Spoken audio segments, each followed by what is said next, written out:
সালাউদ্দিন সাহেব এই উত্তরগুলো দেন।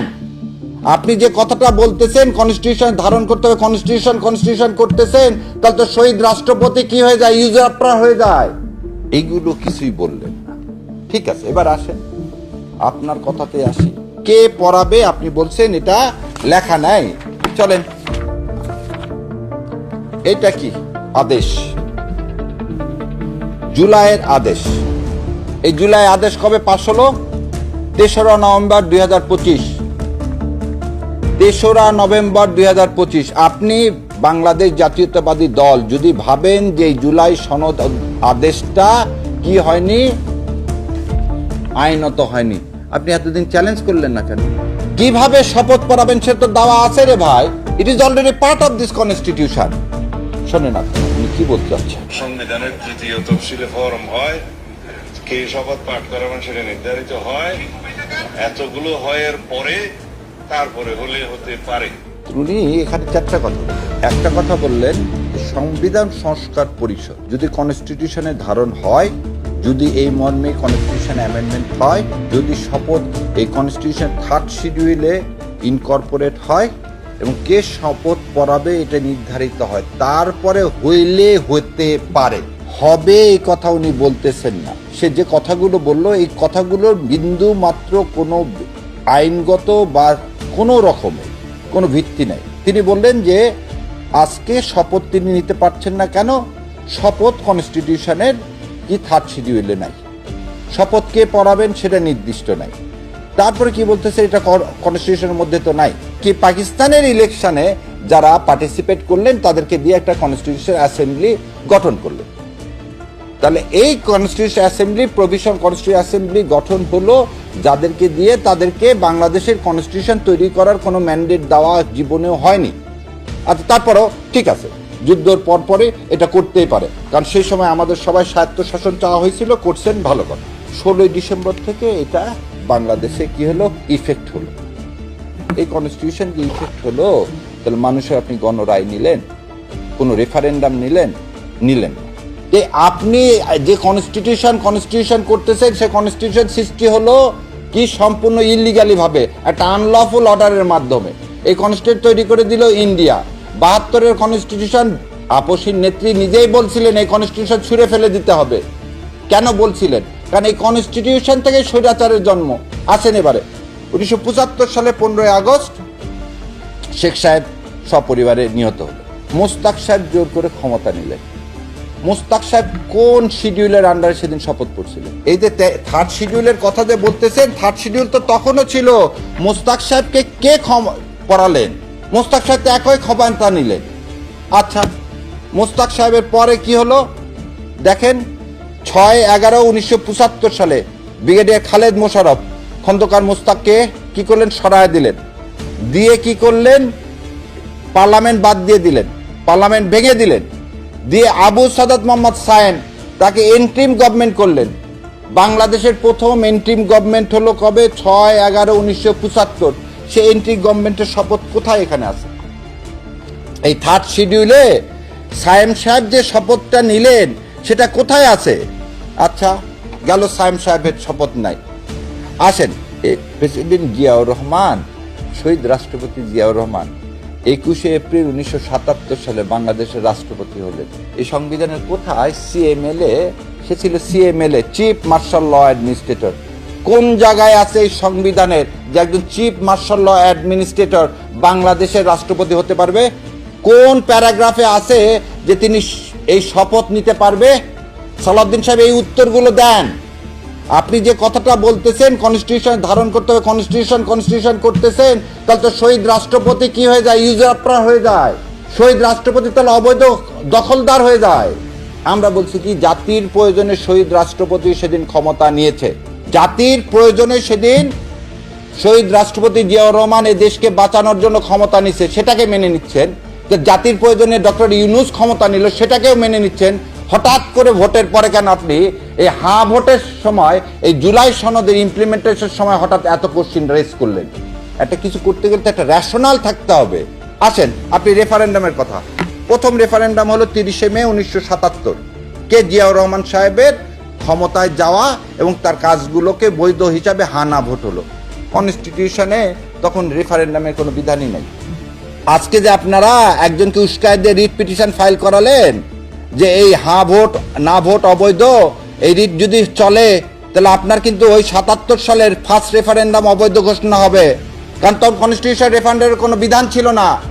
আজকে যেমন আপনারা বলতেছেন রেফারেন্ডামের বিধান নাই কনস্টিটিউশনে, 77 সালেও তো কনস্টিটিউশনে এই বিধান ছিল না। তাহলে জিয়া রহমানের পুরো ক্ষমতাটা অবৈধ হয়ে যাবে, ওই রেফারেন্ডামে অবৈধ হয়ে যাবে। সাদ্দিন সাহেব আগে নিচের দিকে তাকান, আগে নিজের দিকে তাকান। আসেন, অনেক খুব বড় বড় সব লয়ার হায়ার করা হচ্ছে কয়েকদিন ধরে, কি বলতেছে এই কি জুলাই সনদ অবৈধ, কি হচ্ছে এই গণভোট অবৈধ, অর্ডিন্যান্স এই মানে এই রাষ্ট্রপতি যে অর্ডার দিচ্ছেন সেই অর্ডার দেওয়ার তার ক্ষমতা নাই। আচ্ছা আপনারা আমার একটা কথা বলেন, দয়া করে সালাউদ্দিন সাহেবের কাছে কিন্তু এখন মন্ত্রী, উনি আগে একটা প্রশ্নের জবাব দেন। 8 আগস্ট 2024 রাষ্ট্রপতির কাছে শপথ নিয়েছেন, কে শপথ নিয়েছেন? ডক্টর মোহাম্মদ ইউনূস। কি হিসাবে? চিফ অ্যাডভাইজার হিসাবে। সেই চিফ অ্যাডভাইজার হিসাবে যে উনি শপথ নিলেন, এই থার্ড শিডিউলে কি চিফ অ্যাডভাইজারের কোনো কিছু আছে? চলেন থার্ডে দেখেন তফসিলে কি কি আছে? রাষ্ট্রপতির আছে, প্রধানমন্ত্রীর আছে, স্পিকারের আছে, ডিপটি স্পিকারের আছে, সংসদ সদস্যর আছে, প্রধান নির্বাচন কমিশনারের আছে, মহা হিসাব রক্ষকের আছে। কোথায় ভাই চিফ অ্যাডভাইজার? পাইলাম না। তাহলে তো চিফ অ্যাডভাইজারের যদি সেদিন শপথটা যদি হয়, শপথটাই যদি রাষ্ট্রপতির কাছে নিলেন শপথ, সেই শপথটা সংবিধান ভায়োলেট করে নিলেন, তাহলে আপনার এই ইলেকশনে তো ইলিগাল। আপনি কিভাবে আজকে ক্ষমতা দখল করলেন? আজকে যে মন্ত্রী পরিষদ করলেন, আপনি ইলেকশন করলেন, সব তো অবৈধ। আপনার এই ক্ষমতা আসাও তো অবৈধ। তারপরে আর আসেন 20 জন ক্যাবিনেট অ্যাডভাইজার নিয়োগ করছেন, কোথায়? এখানে আছে কিসে? প্রধানমন্ত্রী, রাষ্ট্রপতি, স্পিকার, ডিপটি স্পিকার, সংসদ সদস্য। কোথায় ক্যাবিনেট অ্যাডভাইজারের কোন শপথের ব্যবস্থা আছে থার্ড শিডিউলে? এইগুলো কিছুই বললেন। ঠিক আছে, এবার আসেন আপনার কথাতে আসি। কে পড়াবে? আপনি বলছেন এটা লেখা নাই। চলেন, এটা কি আদেশ? জুলাইয়ের আদেশ। এই জুলাই আদেশ কবে পাশ হলো? 3রা নভেম্বর 2025। 3রা নভেম্বর 2025। আপনি বাংলাদেশ জাতীয়তাবাদী দল যদি ভাবেন যে জুলাই সনদ আদেশটা কি হয়নি, আইনত হয়নি, আপনি এতদিন চ্যালেঞ্জ করলেন না কেন? আপনি যে জুলাই আদেশ মেনে নিলেন, এই আদেশের বলে তো ইলেকশনের ডেট ঘোষণা হলো। এই আদেশে কি বলা আছে? আদেশে চলেন,